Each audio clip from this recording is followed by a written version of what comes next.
Hi, morning everyone. For the opportunity to attend this.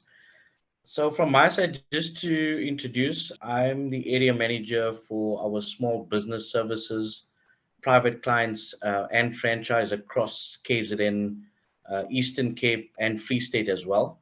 I didn't put that in the chat group, but Free State is I've got a dotted line there.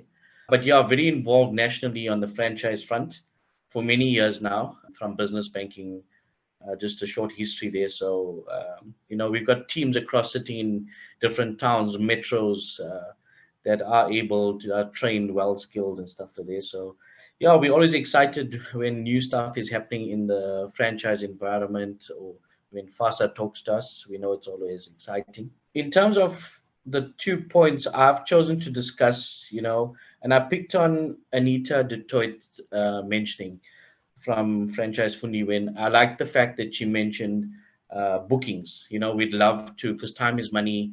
So you'd like to make bookings.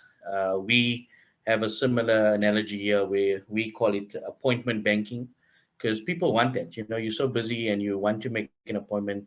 If it takes 10, 15 minutes, half an hour, doesn't matter, but that's the only time you have, and the rest of it, you've got to be back into business or into trade. So for me, what I would like to see different from an experience as a client myself in the automotive industry is I'd like to see more reward and loyalty programs similar to the fuel industry, retail industry, or your pick and pays and checkers, where you're actually rewarding people, for continuously spending their money with you. So that's important for me. And I also think with that, very key is I often find that when you walk into an auto fitment place for wheel alignment, balancing, buying tires, there's no real pricing structure like you would walk into Pick and Pay and pick up oil and that's the price.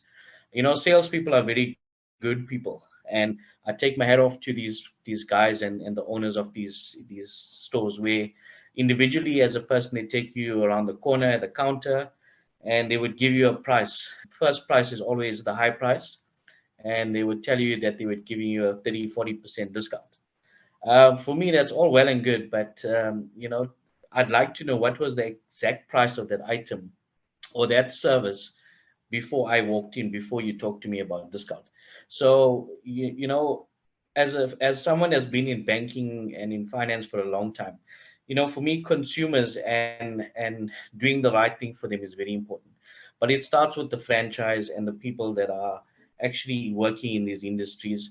So for me, when we talk about right to service, a great opportunity that's presented itself for up and coming small businesses, private qualified people, entrepreneurs. For me, it's fantastic because I think it's an ideal opportunity to educate them, to help them, but also make the environment equally competitive for them. Because you'd find a larger person. Can you imagine all these smaller guys trying to compete in the right to service environment now that are offering to service vehicles, and you've got these larger players who don't really have a pricing structure that you're aware of, and they would naturally play around with the price just to make sure that they keep you as a client. But if you make it competitive, and I think, sorry, that's just the automated, Nedbank's a green bank, so if we don't move around too much, the lights go off. So sorry about that. Yeah, but it's just too fine, and I don't have all the answers. That is why I love sitting in these sessions where you have people like yourselves that are there in the industries. Maybe you can share. Maybe I'm wrong, but it's about helping and understanding and debating. How do we make it better, especially now that the right to service opportunity has presented itself in South Africa? Opportunity to make money and for growing people, creating employment, which is very important. So that's just from my side. Maybe later on, yeah, a little bit more light will be shed on some of these things. Thank you.